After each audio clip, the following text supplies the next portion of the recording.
You know, I read just recently declassified information, the CIA's own website, where they admit that the US government was deeply involved in the overthrow or assassination of Prime Minister Mossadegh of Iran, President Allende of Chile, Arbenz of Guatemala, Diem of Vietnam, Lumumba of the Congo. And speaking of Allende of Chile, he was replaced by the terribly brutal dictator General Pinochet, who was a great defender of Operation Condor and also oversaw the murder of tens of thousands of his people, and was praised by Secretary of State Henry Kissinger as a great defender of capitalism.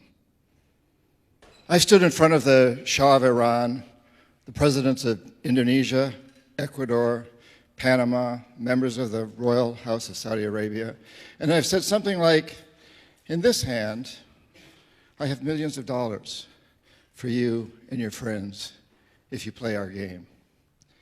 In this hand, I have a gun in case you decide not to. Now, my words were more diplomatic than that, but that was the message. I was an economic hitman. And we economic hitmen have created a new global economy, really, a form of capitalism that I call predatory capitalism. I would go to countries with resources our corporations covet, like oil. I'd arrange a huge loan to those countries from the World Bank or its sister organizations, but the money wouldn't actually go to the country. It would go to our corporations, Bechtel, Halliburton, Brown and Root, familiar names, to build big infrastructure projects in those countries and incidentally make huge profits in the process. They'd build power plants and industrial parks, things that would benefit a few wealthy families in the country, the ones that own the industries. But the majority of the people would suffer. They would be left holding a huge debt they couldn't repay. So we'd go back and say, since you can't pay your debt, sell your resource, oil or whatever, real cheap to our corporations. Privatize. Sell your utilities, your schools, your jails, everything like that to our corporations.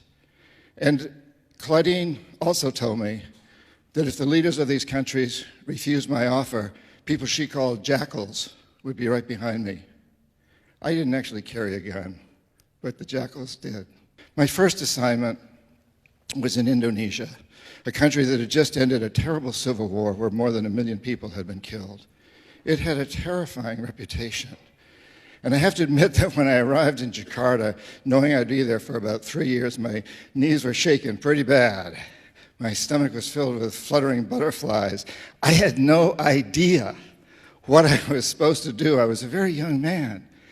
I just knew that I was expected to produce a report that would convince the Indonesian government to build an extremely expensive electrical system, hiring our corporations to do it.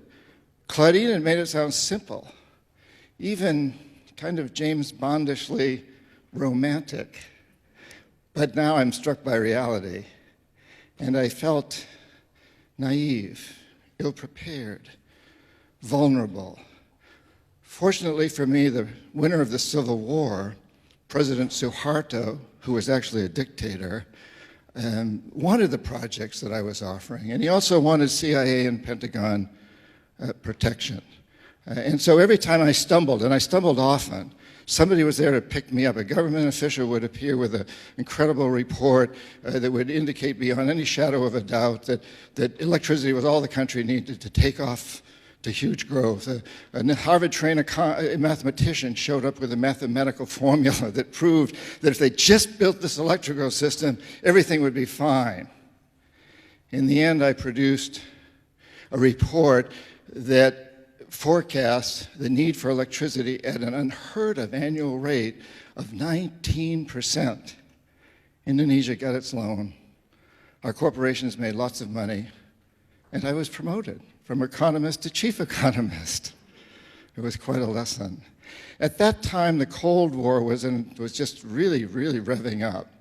And Washington believed that Cuba was about to spread communism throughout the hemisphere.